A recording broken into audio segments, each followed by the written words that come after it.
Then it's time to click in. All right. Uh, yes. Good morning, everyone. Good to see your smiling faces. Well, um, I want to start with a prayer this morning.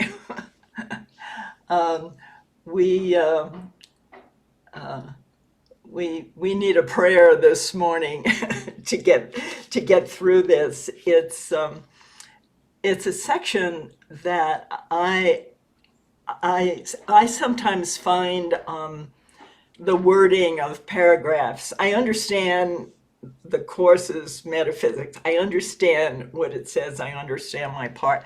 But sometimes the wording of a particular paragraph or a series of paragraphs is very difficult to unravel. I don't know if any of you find that can be true for you, but that's when, yeah, I really want to throw the book at the wall. And this section, or the two sections that we're going to be doing, I found some of the reading really difficult.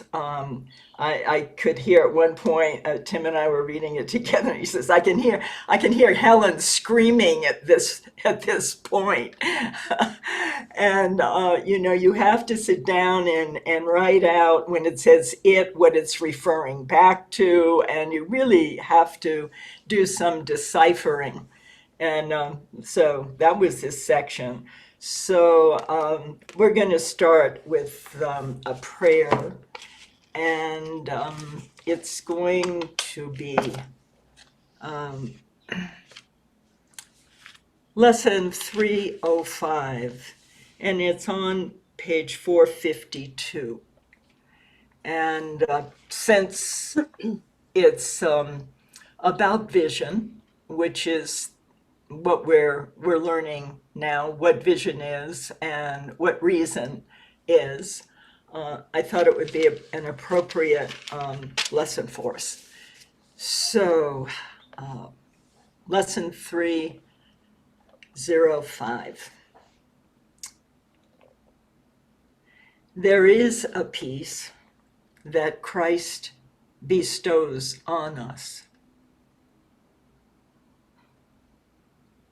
It's given, it's bestowed on us. Who uses but Christ's vision finds a peace so deep and quiet, undisturbable, and wholly changeless, that the world contains no counterpart. Comparisons are still before this peace, and all the world departs in silence as this peace envelops it and gently carries it to truth, no more to be the home of fear.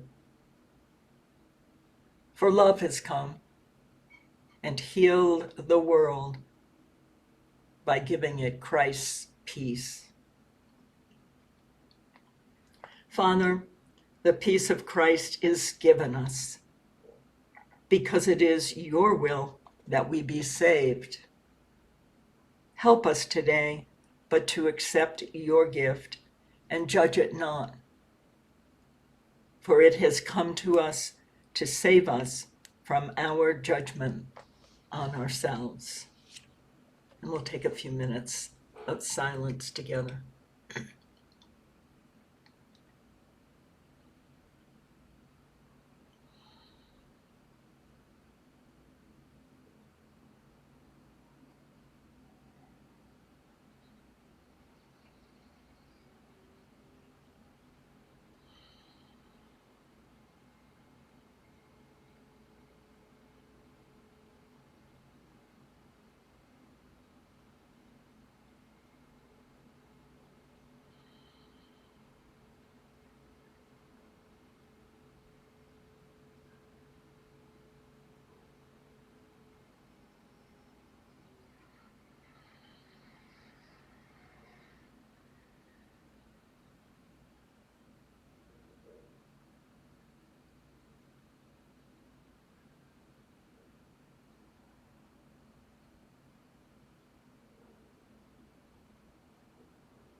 And gently bring that peace with you as you come back into our classroom together. The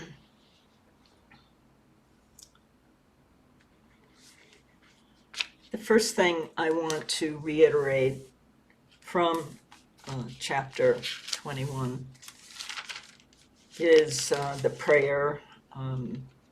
Actually, it's a declaration. The I am responsible declaration. We repeated it the other day, and I think it would do well to repeat it a lot in our daily lives. And in listening to it, I want to make sure that we are understanding that when we are using the words that speak of our perception, which all of these do, what I see, what I feel, what I ask for, what I decide, all of these are speaking about our interpretation. Our first step in forgiveness is not to say there aren't any bodies, there are no bodies, and there is no world. Our first step in our practice of forgiveness is to look at our interpretations, what we are saying about what we are seeing, so that we don't get into the mistaken idea that how did I cause this flu, or how did I cause this car accident, or how did I cause this, whatever it is. It's not talking about responsibility for causing things outside of ourselves. It's talking about we're responsible for the way we look at it. In other words, who are we looking at it with? So the statement goes to say this and mean it. In other words, have no reservations about it. The way in which I am interpreting this, seeing it, thinking about it, is what I'm responsible for. So I am responsible for what I see. I choose the feelings I experience. And I decide upon the goal I would achieve. And everything that seems to happen to me, I ask for and I receive as I have asked.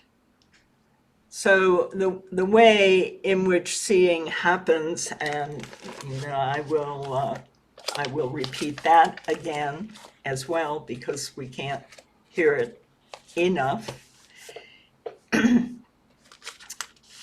It is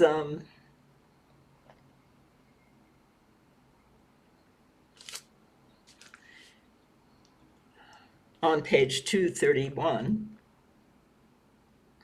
You must look in before you look out. So assume always that you've already looked in and you've decided who your guide is for the day. You've decided whether the Holy Spirit is your guide for the day.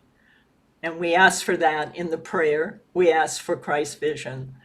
But every day we should be vigilant about asking for this as soon as we remember it, as soon as we wake up. Who is my guide, my teacher today? So we look within and we decide who the teacher is, which means we also are deciding who we think we are. Are we the Son of God and asking to see through the eyes of Christ? Or are we looking through the eyes of the ego, in which case we're going to have a rocky ride for the day until we change our mind.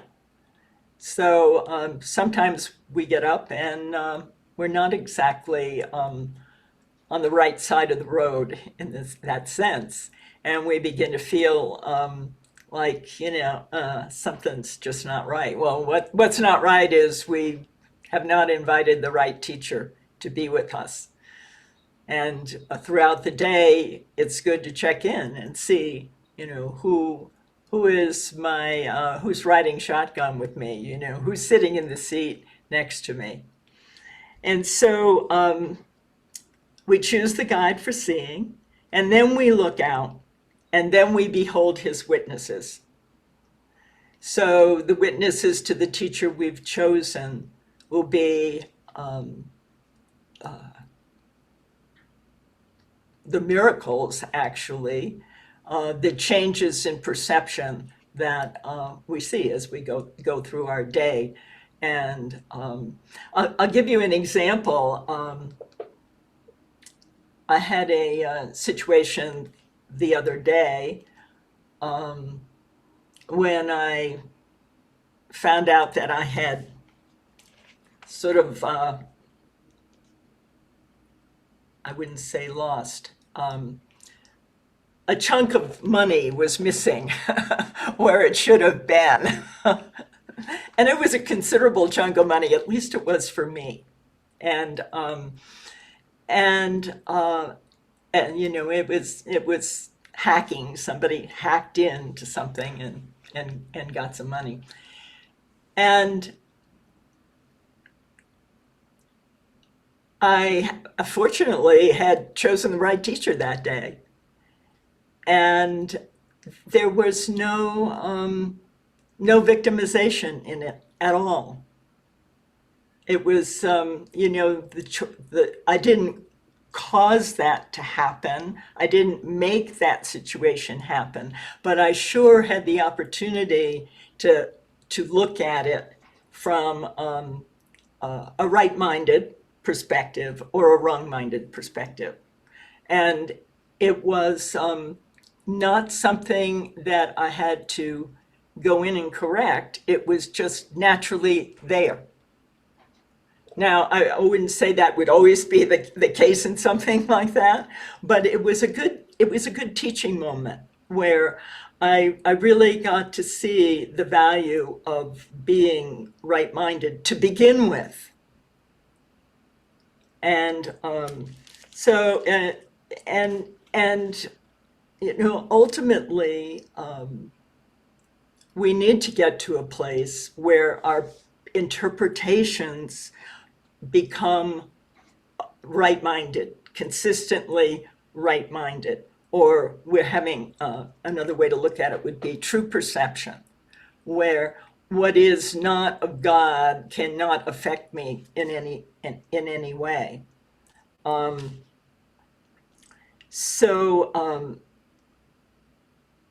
In fact, very early in the course, Jesus exposes us to the idea that nothing not of God can affect us. In fact, it's on page 19, and the section is called The Atonement as Defense. It's in chapter 2. The atonement is considered to be the perfect correction because it doesn't make the error real by reacting to the error. For example, had I reacted to what happened, which I could easily say there is no world, that's a fact. But that wouldn't get me to the real correction that we need for our interpretations. Only the Holy Spirit and being connected to the Holy Spirit shows us a different way of looking at everything. And So the atonement is, he calls it a one-edged sword or a one-edged defense system. It doesn't attack. Once we've attacked, we've made the error real. That's like forgiveness to destroy. Once we make a judgment of our brother and say he's guilty, it's too late. We've made the error real. So then we attempt to have a different interpretation of it. But being right-minded, or reason, which is what we're going to talk about a lot here, reason would show us a different way of looking at things, at everything. So here we are on page 19. And let's see. Sentence 5, paragraph 1. Remember that where your heart is it with the Holy Spirit? Is it with God? Where your heart is, there is your treasure.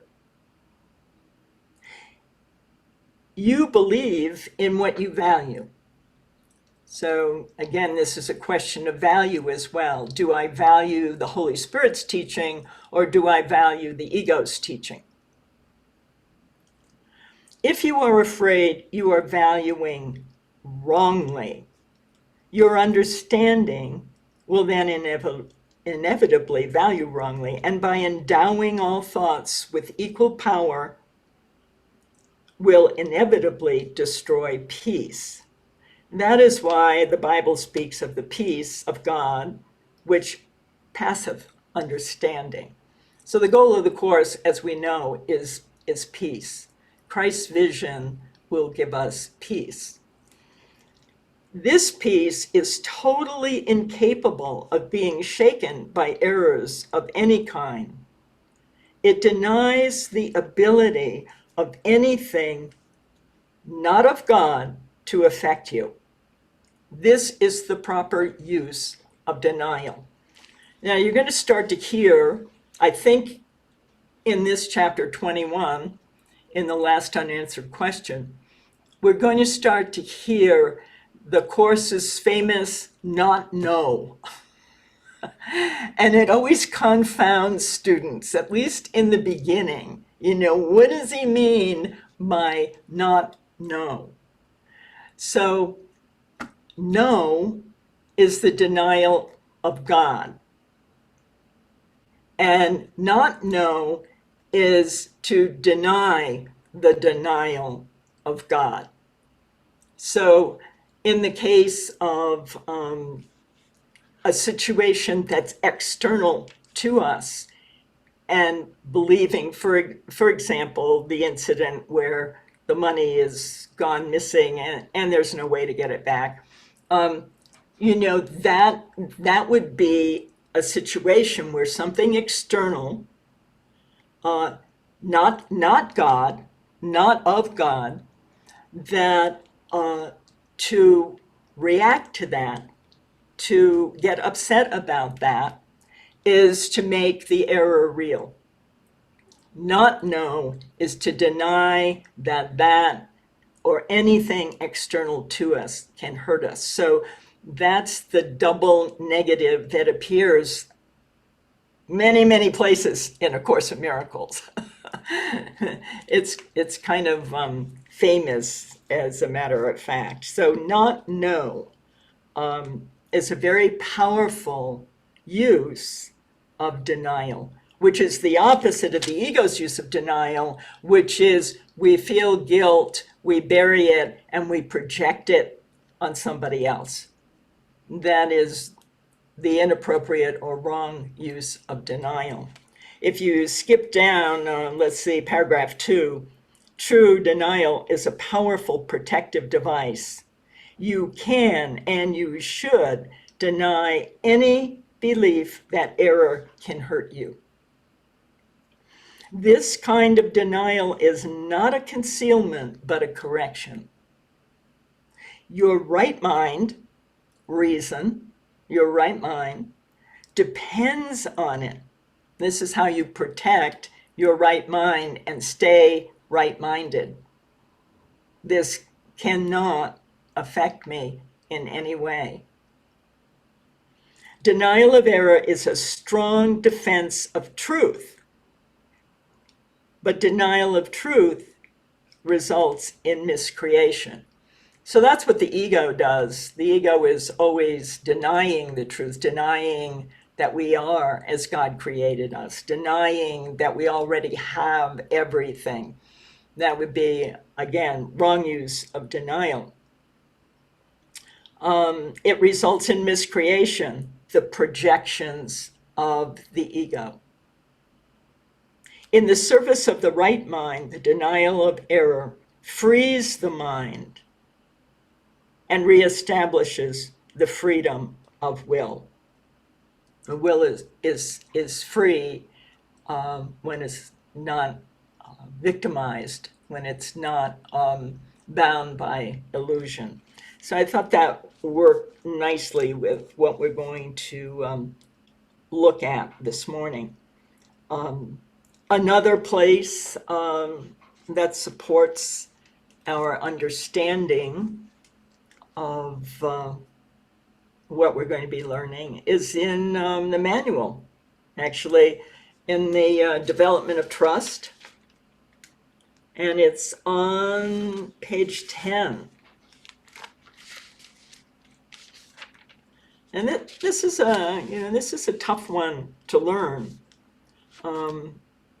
It's page 10, paragraph 4, sentence 5. It takes great learning to understand that all things, events, encounters, and circumstances are helpful. So in the situation with the money gone missing, the situation looked at with the Holy Spirit is helpful. It's empowering to learn that we can be free of the belief in being harmed and hurt. And it's just a flip of the switch. And in that understanding, when everything is put in the hands of the Holy Spirit, absolutely everything can be used to teach us the power of the mind, and that we cannot be harmed, hurt, or victimized in any way. The world does nothing to us. Not only is it not there, but even at the level of interpretation, we can learn that all value, all learning comes from the Holy Spirit. So it is only, sentence 6, it is only to the extent to which they are helpful that any degree of reality should be accorded them in this world of illusion. The only value that anything has in this world is that the Holy Spirit can use absolutely everything to teach me that I can't be harmed or hurt. It's the law. And there are no exceptions to this law. So we know, I mean, we all have, things happening all the time that give us the opportunity right there to choose whether I'm going to look at it. If I'm already with the Holy Spirit, so be it. That's wonderful. If I'm not, then I have to recognize that somewhere I went off the rails. Somewhere I've gone into the ego's domain.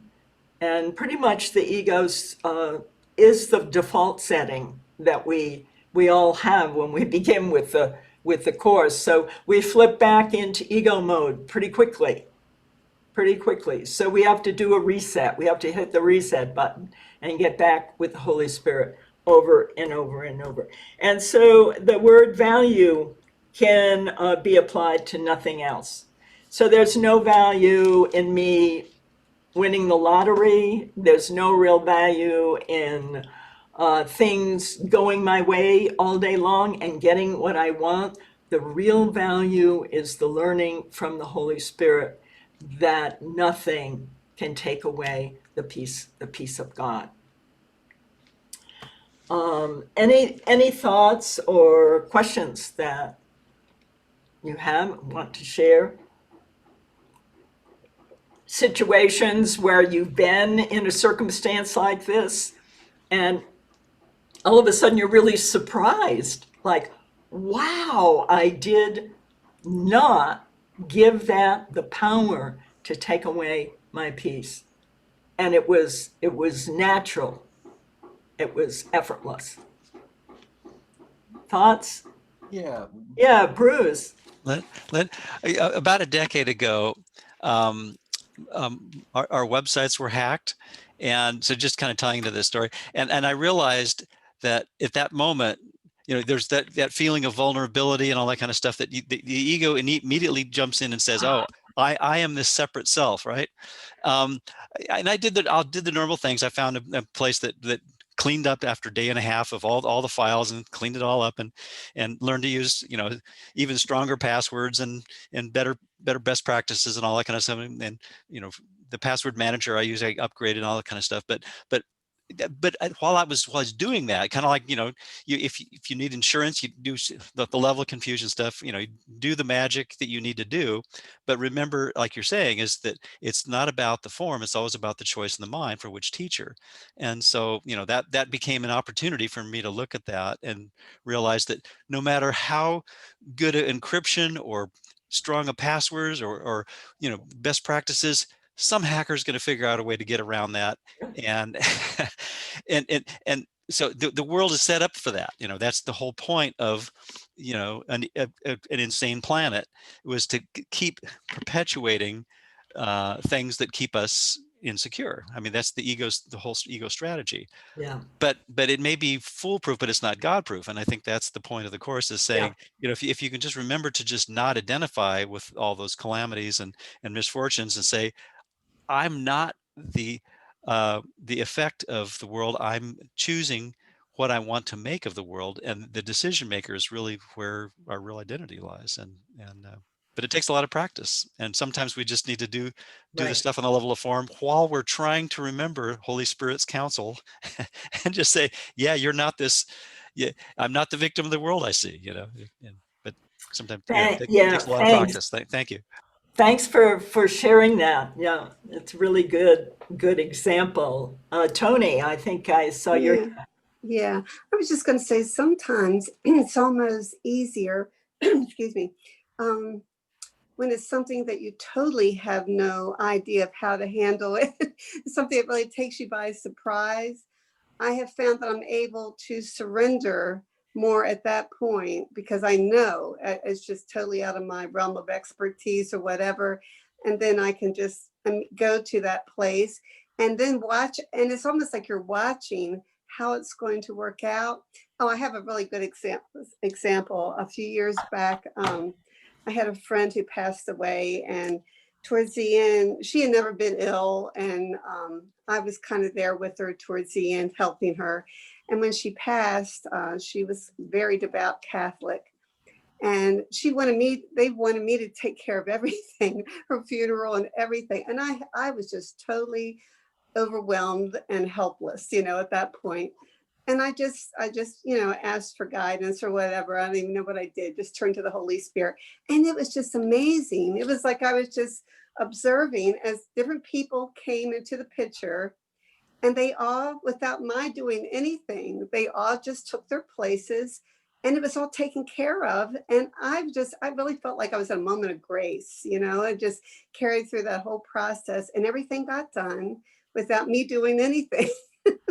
And it was like, wow, if I could just put that into practice all the time, when it's nothing so big. But it really was a good lesson for me that things have a way of really you're guided and things just happen, fall into place when you're not trying to be in control and figuring it all out. So yeah, anyway, that's been my experience. Thanks, Tony. Those experiences are the motivation, to want to stay right-minded, and having situations where we do get deeply resentful or angry or victimized are the contrasts that, as we start to have those contrasts, we realize, wow, as Tim always says, I could have had a V8. I could have gone through this day and literally effortlessly navigated the dream, so to speak. And it could have been easy and effortless. And we have a choice about that. We really do. It's totally which teacher we're riding through that day with. Yeah, Ross, I think. Yeah, well, I had a situation like yesterday, and what I kind of found helpful is like feelings came up. Like I was angry at my friend, and I started just kind of going, well, wait a minute, why am I angry? I know I'm not angry for the reason I think, but I found it helpful to just go, oh, here's the old patterns that caused me to feel. What happened was we went rock climbing, and he set up the trip like, yeah, well, let's camp out. And at 7 o'clock last night, he said, oh, I don't want to camp. I'm going to drive home. And I'm like, what? You set up the trip. But, I'm like, okay, so I'm feeling angry. All right. But I found it helpful to kind of go through, all right, what is the old pattern that would lead me to interpret that I need to feel angry about that, and all the reasons. And it was completely justifiable to the ego, he set up the trip. Why is he's being inconsiderate? So I just found it helpful to go through, well, this is how the ego justifies all those feelings. And then it helped me just to go, oh, okay, I see what the ego wants me to do. I don't know if that's helpful to anybody else, but I found it helpful. And I, just to go through that and go, well, that's how the ego sees it. Let's go to the Holy Spirit, which I have a different name for because I don't really like that name. Well, we always say, whatever works, if that works, but, that's a lot of work. That's a lot more work than you really need to do, Okay. Ross. I mean, Okay. all you really need to do, here, I have the perfect place. Go to chapter 5. Chapter 5. This is one of my favorite prayers in the Course, page 90. So, there you are, and you're annoyed and upset. Yeah. You don't have to figure out why or anything. All you need to do is say, I must have decided wrongly because I'm not at peace. Yeah. That's it. If you go up to the top of the paragraph 6, decision can't be difficult. This is obvious if you realize that you must already have decided wrongly. So you were already in a wrong-minded state of mind already, or it wouldn't have bothered you. It wouldn't have bothered you at all. Wait. So you were already wrong-minded when he did what he did. What he did is not what caused you to be upset. You were already wrong-minded. I must have decided wrongly because I'm not at peace. So this is where we can, it's a slippery slope, because what you were saying was he caused me to be upset and angry. And that isn't the case. Yeah, well, I felt that feeling, and I wanted, yeah, okay, I see what you're saying. Yeah, no, this is good. This is, here's where the rubber meets the road with all of us. We go along, we're driving down the highway, somebody cuts us off. If I'm right-minded, I don't even care. I don't even get upset.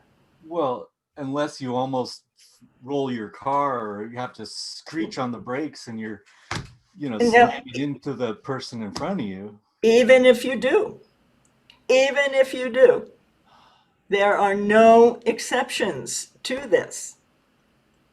It's, we told the story the other day in one of our classes about Desjardins being on the battlefields in the war and walking out on the battlefield and seeing the real world. And because he was right-minded, he was already right-minded in a situation where there was horrific things happening, He could have people. died himself, correct? Beg pardon? He could have died himself. The bombs Yeah, falling all around him. yeah, and stuff. yeah, exactly. So, once we've made the error, once we are blaming something external, then to forgive that is forgiveness to destroy. You already made the error real. So that, this is where our work is, and it's not always easy. Yeah, because I rock climb and I whitewater kayak, and it scares the crap out of me. I mean, I could seriously die. Yeah, you could. It scares the crap out of me. It's really hard not to have that feeling. So, Mm-hmm. Mm-hmm. okay, I guess I got a lot to learn. Well, we all do. We all do. And thank you. Thank you so much for sharing that. And thank you so much for listening, because it's not easy to hear that. Just to repeat what you said, it's too much work to go back and go, okay, I'm upset. And I really wasn't all that upset, but I could tell that it was down below the surface. But because of the course, I just said, okay, hey man, I'm surprised you didn't make this decision earlier. It's 7 o'clock at night. You had all day to tell me you weren't gonna, camp, but okay, whatever. Let's go rock climbing next Wednesday. See, the ego loves it when we analyze why we did it. And that's a repeat of something that happened 20 years ago. And ta-da-da-da-da-da. It's all making the error real. It's all a way of justifying it. So as we start to catch ourselves, many times a day, I find myself tempted to talk about something that that's gone wrong, to repeat a story about something that's gone wrong. Which I'm doing now. Yeah. Sometimes I catch it and I say, I don't want to do it. Other times I know I'm going to do it. Yeah. I know I'm going to tell a story, and Right. I don't stop. I do it. And I feel lousy, When I catch it and I don't go there, there's a feeling of such strength in that we can literally do that in any circumstance. We're talking about the power of the mind to decide, and that's the only power we have. The only power we have. That's it. In terms of the dream, we have one power, and that is to choose, who do I go through my day with? The ego or the Holy Spirit? Who is my companion? And I know by the world that I'm seeing if it's a world of chaos and people aren't doing the right thing, and I'm hurt by something somebody tells me, and I'm upset about what I see on the TV, it's all because I'm not looking with a teacher that gives true value to absolutely everything. The real value, the value of the power of our mind to choose. And so, yeah, of course, like I said, the default setting is the ego. Have a problem with everything. It loves it. And then analyze it, why it's there, how it happened, and, maybe it's something that happened in my childhood, or, whatever it is. Yeah. So thank you for, that opportunity for us to learn together, because we're all learning together here. Yeah, well, at least I guess I'm doing better because the anger it was like suppressed, and I was able to look at it. Yeah. And you realize you don't want it. And the next time, Right, you right. know, and we'll be more attentive to starting out our day right and seeing if we can stay right-minded, and then noticing when we're not. We can get agitated over anything. The slightest thing can irritate us. And Jesus says it's over the top of intense rage. It's not just a little annoyance. It's over the top of Yeah, intense I remember anger reading that and for sure. and rage, So And murder. If it's not love, it's murder. it's murder. Yeah, yeah. I mean, we want to murder probably many times a day that we don't even catch it. Thank you. All right. Let's see. I want to make sure that everybody gets to say. Anyone else? Yes, Oris. Well, I've been bumbling along and all through the day, not sure where my mind is. And when I am, then okay. And then I had a wonderful thing happen yesterday that I'm just going to say that I discovered I must have been in the right mind, because I was driving down the street, and somebody behind me turned behind me, and there was a big wreck right behind me, and I just barely missed it. And I felt so calm. And I thought, oh yeah, I must have been in the right mind. Anyway, I wanted to say that too. Mm-hmm. Mm-hmm. Yeah, thanks. Thanks. Anyone else? All right. Rebecca. Rebecca. Hi, Lynn. Hi, Rebecca. Hi. So Tim and I were talking about the kind of a really similar sort of situation on Wednesday, and I was curious with your situation after you were hacked and the money was taken. Did you do anything after that? Yes, I did. I did. I, thought, well, what kinds of things could I do? And I tried a couple of things, and I realized that none of it was going to work, none of what I was trying to do, and I just let it go. I just let it go. Now, I suppose I could have continued that, but that just isn't my. If I had peacefully been someone who can do that kind of thing and do a lot of investigation, and I'm not, so I just let it go. For me, somebody else might have continued to do investigation and maybe could have recovered it with a lot of time and energy and work, but because I didn't feel injured or victimized in any way, it was really just easy to let it go.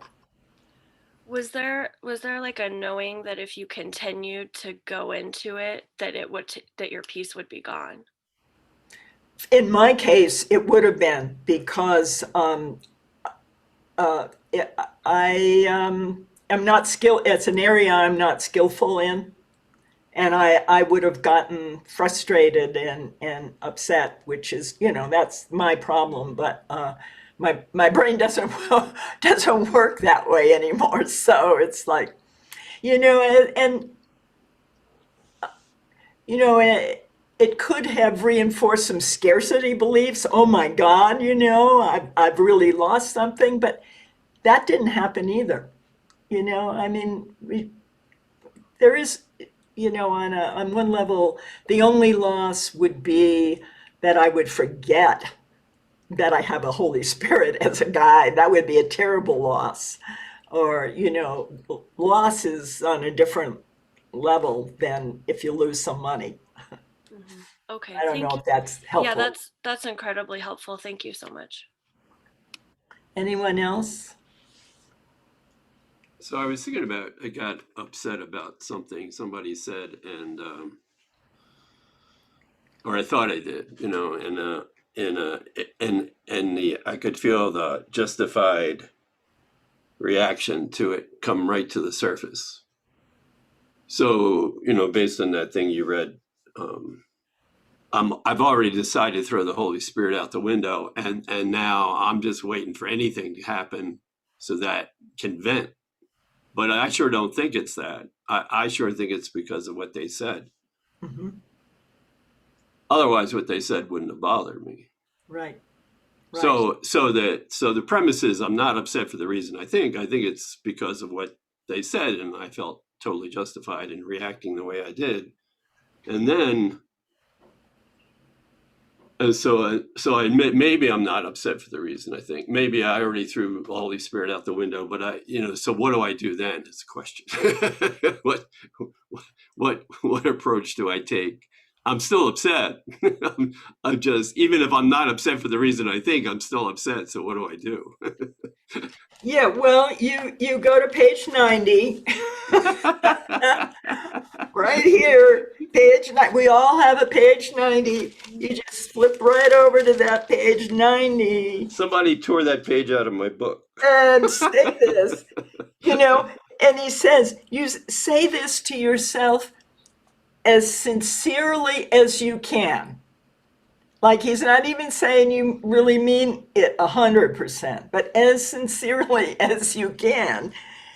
And the Holy Spirit will respond fully to your slightest invitation. So I must have decided wrongly, because now I'm really not at peace and I'm blaming somebody else. But I made the decision by myself, and I can also decide otherwise. Even after the fact, I made the decision by myself to be angry and remain angry. I want to decide otherwise because I want to be at peace. I don't feel guilty. That's the other thing. When we attack, we feel guilty.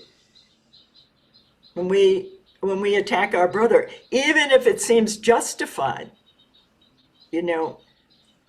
we could put down the sword and not attack back. But I don't feel guilty because I'm letting the Holy Spirit undo all the consequences of my wrong decision, to be angry and to stay angry and justify it. He'll undo the consequences of my wrong decision if I'll let him. And, the consequences would be adding to my own guilt. I choose to let him by letting him decide for God for me. But, at that point, I can't decide for God. The Holy Spirit decides for God for me, because I've already, already separated and reinforced the separation. So, yeah. So I think I feel like Jesus is tricking me sometimes. So I do this little prayer, and if the problem all along was I threw the Holy Spirit out the window, now I'm inviting him back in, and suddenly I feel better, even if what they said was wrong. It was just wrong. Uh-huh. Uh-huh. Uh-huh. Yep. Sooner or later, you have to make that, or it remains as a grievance. Lynn Altman had some. Yeah, Lynn. Yeah, this is so great.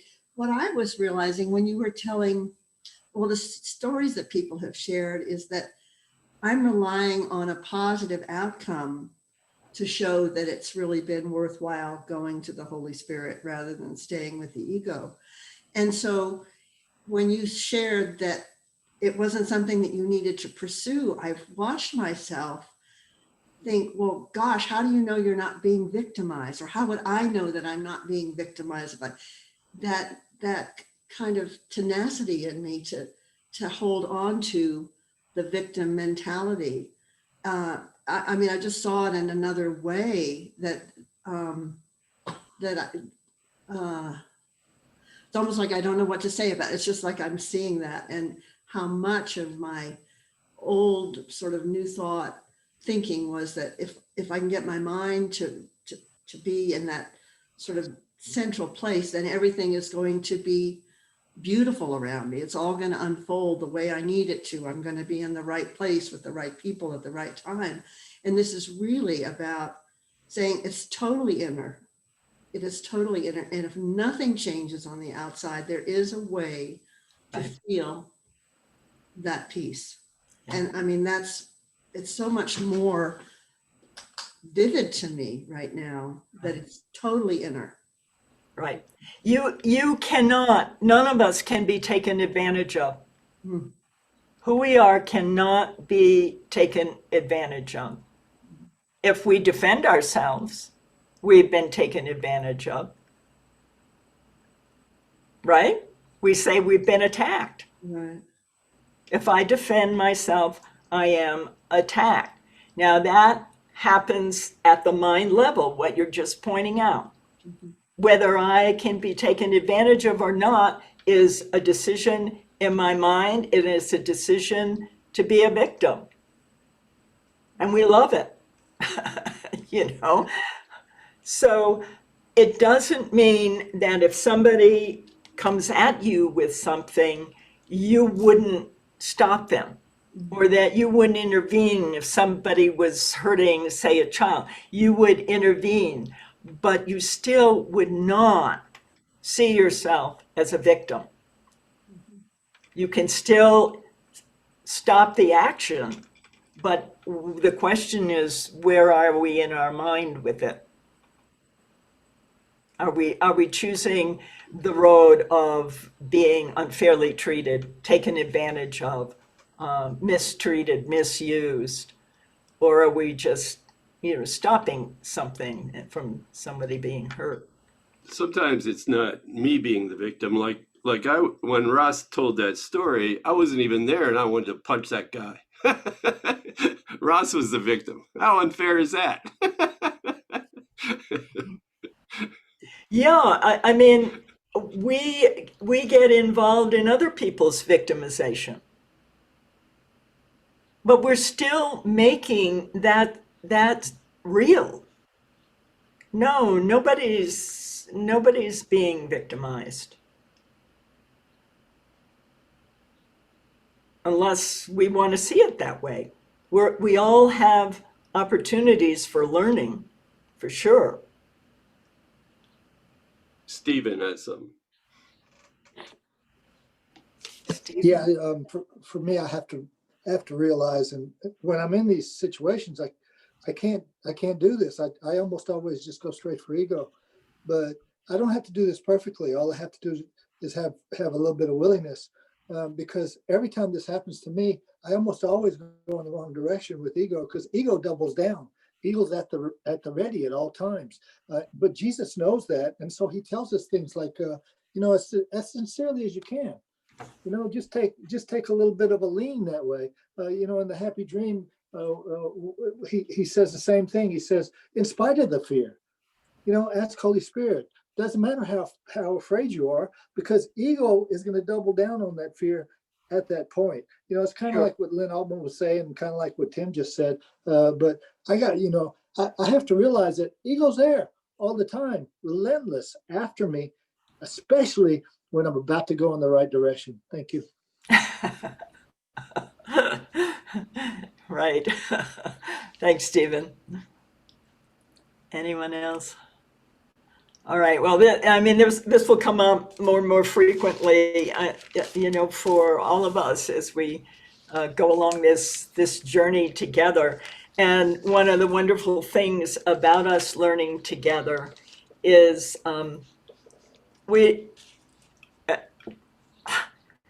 it's more valuable to see how we get it wrong and admit it and change it than it is to always have to be right.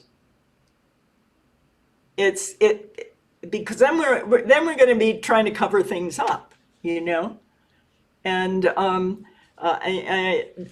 today, when coming to this class, and I thought, this section we're going to look at, God only knows, we're going to learn this together, because I really can't say I know exactly what this says. I don't. So I think our commitment, though, to learn and to admit when we go down the wrong road and maybe get found out, that's good news. It's good news when we go through the day and we catch ourselves. So, yeah. Let's go to the function of reason.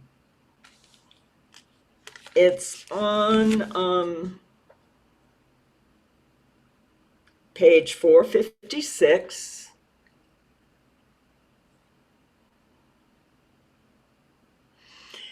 And he's outlined here. Here we go. The function of reason. He's outlined. I'm going to start with paragraph 2. Reality needs no cooperation from you to be itself. Reality is reality, and you don't make it. It's already made. It's already true. But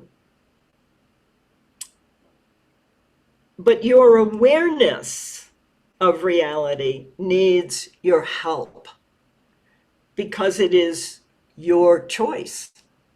It's your choice whether you want to know reality or whether you want illusion. The choice is simply, do I want the ego, which will show you illusion, or do I want the Holy Spirit, which will show me the truth? Listen to what the ego says and see what it directs you to see, and it is sure that you will see yourself as tiny, vulnerable, and afraid. So, to use Ross's incident, and if you look at what the ego was telling him, or what I heard him sharing, there was no grandeur, which is the natural state of the Son of God, grandeur. There was only, the story, the investigation of why this thing happened, and who was to blame, and the misery that had caused him. So that's what's going to happen if we use the ego in any way. It is not going to show us who we truly are. See what it directs, and if you notice carefully, you will feel vulnerable in some way, and you will feel afraid in some way. You will experience depression, a sense of worthlessness, feelings of impermanence, and unreality. You will believe that you are a helpless prey to forces beyond your own control. This happened to me by circumstances outside myself. This is what the ego is always trying to teach us. And far more powerful than you. I had no control over it. It all happened to me. And you will think the world you made directs your destiny. The world outside of you, your brother outside of you, is in control of your peace and your joy. This will be your faith. Your faith will be in what you see. You see it because you wanted to see it. And it's showing you where your faith is. But never believe because it is your faith, it makes reality. All right, now here's the alternative. There is another vision and another voice. So here we go, Holy Spirit, in which your freedom lies, awaiting but your choice. And if you place your faith in them, vision, and the other voice, referring here to the Holy Spirit, if your faith goes to them, then you will perceive another self in you because you chose from a right-minded place. You chose reason. This other self sees miracles as natural. They are as simple and as natural to it as breathing. So the Course says miracles are natural. When they do not occur, something's gone wrong. I've gone wrong. I've chosen the wrong teacher.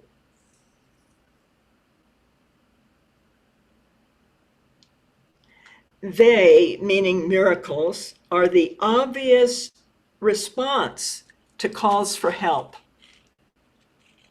The only one it makes. Miracles seem unnatural to the ego because it does not understand how separate minds can influence each other. Nor could they do so. But minds cannot be separate. This other self is perfectly aware of this. The Holy Spirit in us is perfectly aware that minds are joined and the miracle is shared. And thus it recognizes that miracles do not affect another's mind, only its own. So this is a really important piece. We hear and we know that miracles are shared in the sense that where the miracle is shared is in my mind with all brothers everywhere. So let's go to page 3 in the Course. There are a few things about miracles here that I think will be helpful.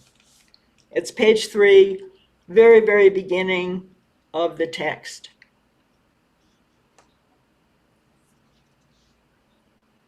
All right, miracle principle. Well, number 1, there's no order of difficulty in miracles. One's not harder or bigger than another. They're all the same. All expressions of love are maximal. If we have chosen the Holy Spirit and we're right-minded, miracles are naturally occurring through us without any management on our part.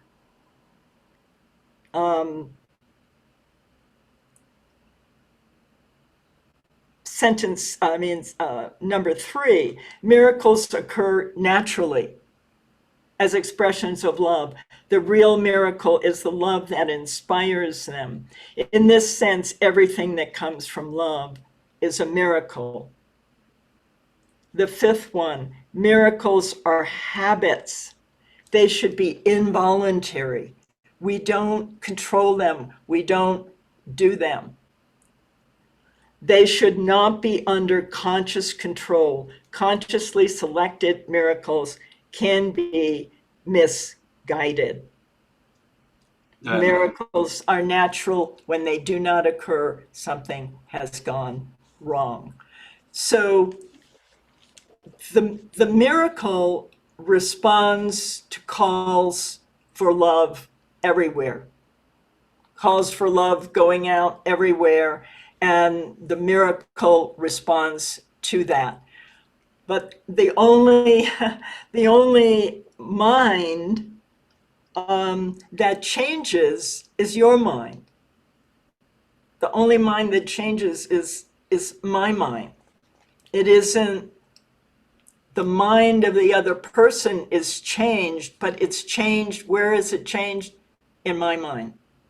So, all we need to know is that if we choose the right teacher, we are going to witness the effects of choosing the right teacher, which seems to be external to us, but it's really not. It's only happening in our mind. I know this is difficult to actually grok it and stay with it because we so much want to see it outside. We want to think that we're doing something to somebody else or for somebody else, and it is really only in my mind. In other words, the most powerful experience I had of this was to see in my own mind the resurrection of my son, who died 2-3 years ago, and it was like, oh, I get it. No, nobody dies on your watch, because in your mind you raise the dead. In your mind, you healed the sick. We don't make the error real. We don't make the situation, nothing not of God is true. So all of this is happening in our mind. Now, we will wander into the externals. We will do that. But it's ultimately we need to learn that there is only one mind, and it's only your mind, and everything you're seeing is in your mind. There is no out there. Now, we don't start with that, but we start with my interpretation is in my mind. I can start there. I can start with the way I'm seeing this. I'm responsible for it. I'm either a victim, the ego is my teacher, or the Holy Spirit is my teacher, and it's a classroom and it's a lesson, and I can learn what's true here from the Holy Spirit, and it has value because it's a valuable lesson. It has meaning because it's all within my mind. It's difficult to talk about that because it feels kind of, I don't know, clumsy, but anybody has a better way. You use the phrase manage miracles, and then I was thinking about the ways that I manage them, and that's what disrupts the flow, because as soon as I start managing miracles, it's like I decide who should get them. And in Ross's case, I decide who shouldn't get them. Obviously, that guy went home should not get a miracle. Like I'm suddenly deciding who should get one, who shouldn't. That's the way I manage them. Right. Charlotte had something. We have nothing to do with it. Judy? Was it Judy? Charlotte first, I think, and then Judy. Okay, Charlotte? Okay, so I just want to see if I have this right. So if I'm in a situation and I want to be in the right mind, so I ask the Holy Spirit to be there to help me in this situation. Now that's behavioral, right? And so that's, anyway. So I'm hoping the higher power, the Holy Spirit rather, will guide me to the right way to handle the outcome. But so what you're saying is that it doesn't really matter what happens as long as I feel peace with the answer. The outcome is not the goal. The outcome is peace of mind. That's the goal, always peace of mind. Okay. So that's good for me if I'm just handling me. And what if I'm responsible for other people? And it kind of makes me feel that I'm being irresponsible or aloof if situations occur, and I just am feeling nice and peaceful now. Well, you are responsible for how you see someone else. Even if they're demonstrating that they're fearful, your job is to not see them that way, but to see them the way you would want yourself to be seen, as peaceful, as whole, as healed, because that's a fact. Mm-hmm. That's a fact. Okay. Lynn? Your brother is where you want to be, is where you place your brother. You know, if you choose to see suffering in him, then you're also giving the belief in suffering to yourself. Mm-hmm. Now, you know, that doesn't mean that you're not compassionate with somebody that really believes that they're suffering and is manifesting suffering. But in your mind, your choice there is to see him as a part of you, and both of you are healed in the Christ mind. Okay. Does that make sense, Charlotte? It does. Yeah. Okay. Bruce, you had something? Oh, I was just gonna say, it seems like our real job is just choosing Holy Spirit, and then and That's then it. Holy Spirit does the rest. So even the idea that we have to do something, you know, is I keep reminding myself every time I pick up the blue book, it's like it's always only about the mind, and it's always only about, you know, what the decision maker setting is on the switch in my mind of which teacher. Yeah. Yeah. The major distraction is to start making it about other people and, you know, figuring out, you know, what they need to do. And no, you raise them up in your own mind. You know, nobody dies. You know, it's a lie.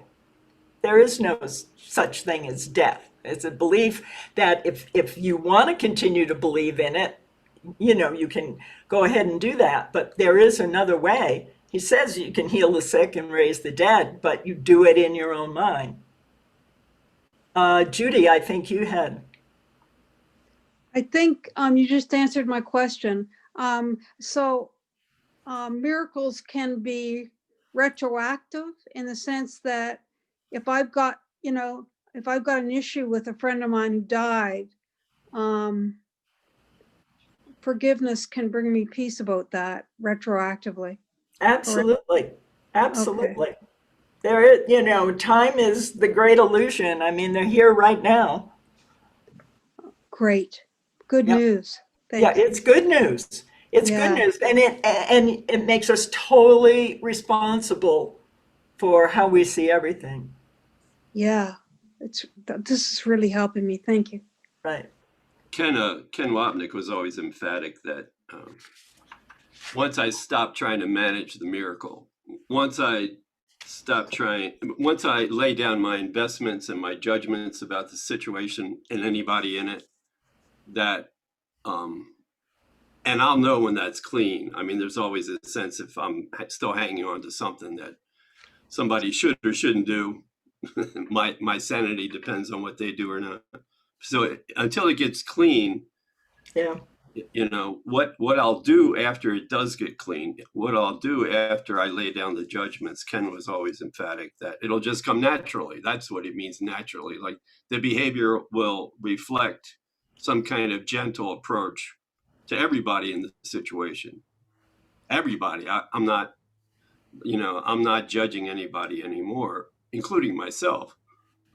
So out of that clean feeling, out of that, I've laid down all my judgments about, and we don't always have, you know, the time to do that. Sometimes we have to act immediately and then step back later and decided, you know, realize who I judged and who I didn't, because the judgments aren't going to go away until I lay them down, whether it's happening in the moment or I hang on to them. So, you know, but that idea that behavior will flow naturally out of me and through me when I actually stop trying to manage the miracle. I like that one. Yeah. Yeah, it's we don't do it. I started on this chart that I was going to draw, and I sort of aborted the attempt to explain it this way. But the idea that the call is being answered. Miracles are as simple and as natural to us as breathing is to the body. They are the obvious response to calls for help, the only one it makes, the response of love to the call for love. And it's just beautiful to think of that as you know, going out to wherever it's needed, and it gives us a different view of the miracle. It's you know, a totality rather than, you know, the idea of, you know, from body to body. It's not like that. It's from mind to mind, and all minds are joined. I think. Does anybody else have a question before we close? Yeah, Monica. Hi. I was thinking about what you were saying about the, you know, the murderous rage. Going back to that a little bit. I was thinking about how my mom used to say, she was a very feisty woman, and she used to say, I work out every day. I go to the gym every day because if I didn't, I'd kill people. And, you know, there's like this need to get it out. And I started doing an acting class recently just for fun. And I was doing this monologue, and I was trying to manage the anger of the person that I was being, this fictitious person. This isn't me. And I was trying to manage it, be clever about it. And the teacher said, read it again, but this time let it rip. Just let it rip. So I did. And oh my gosh, it was so cathartic. And what I was left with afterwards, besides, you know, feeling like I needed a cigarette, it felt so good. But afterwards, I thought, where did that come from? Where was that murderous rage that I just was being this fake person, but it came out of me? And I thought, it's there. It's there, just waiting to come out. So I was wondering about, my question would be, since we think we have bodies and we move through the world thinking we have bodies, is it not a good idea to do things like go for a walk or scream into your pillow or go to the gym just to get some of that out? I don't know. I really don't know. I guess if you feel better, but you know, is it lasting? I guess, you know, it always feels good when you have a really good knockdown, drag out fight with somebody. You know, I don't mean physical, but you know, you scream and you shout, and for a moment it feels like, oh wow, you know, that was really good. Whew.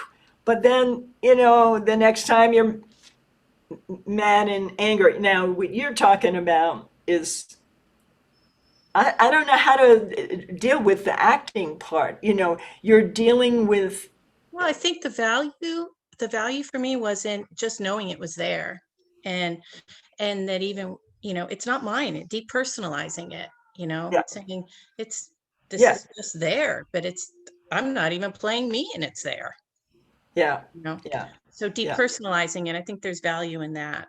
Right, right. So it doesn't belong to anybody. Well, the truth is none of this belongs to anybody because there isn't anybody. Our problem is when we do identify with whatever it is, we identify with fear, we identify with rage, we identify with, you know, you name it. And the only thing that we really identify with, the Course says, identify with love. In that section, I think it's at the bottom of what is a miracle. It's at the bottom of one of the questions. And he keeps saying, identify with love and you'll be happy. Identify with love. And so that would be the one thing that would be true. The rest would be, like you said, acting and don't identify with it. That's good. Yeah, yeah, great. All right. Let's see here if I can find something that we can close with.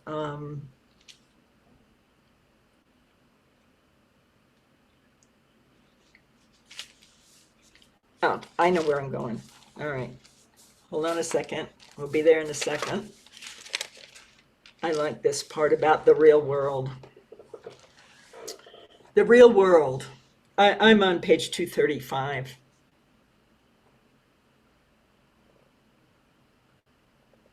Actually, I'm on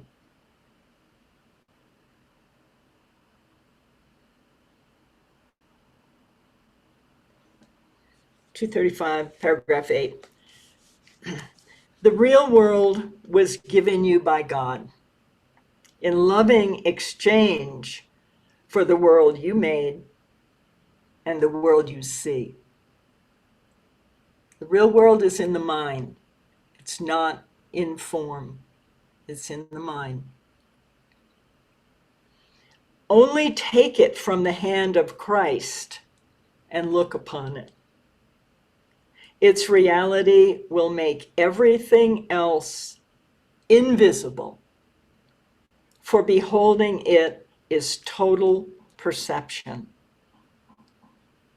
And as you look upon it, you will remember that it was always so. Nothingness will become invisible to you, for you will at last have seen truly. Redeemed perception is easily translated into knowledge, for only perception is capable of error, and perception has never been. Being corrected, it gives place to knowledge, which is forever the only reality. The atonement is but the way back to what was never lost. Your Father could not cease to love his Son.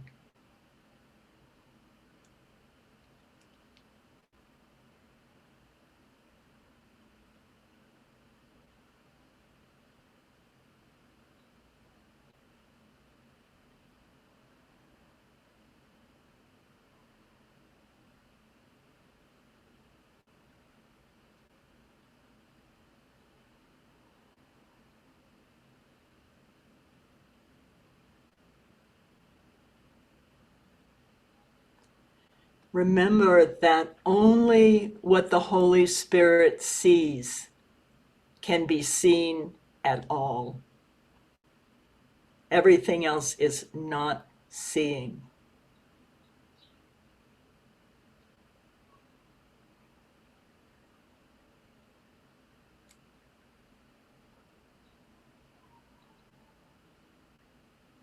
Thank you. Thank you, everyone. Thanks for hanging in there. Oh, thank you.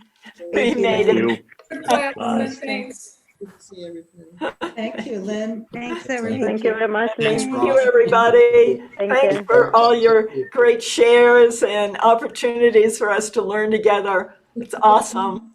Awesome. I love you. Love one another. Will It's do. easy. Yeah.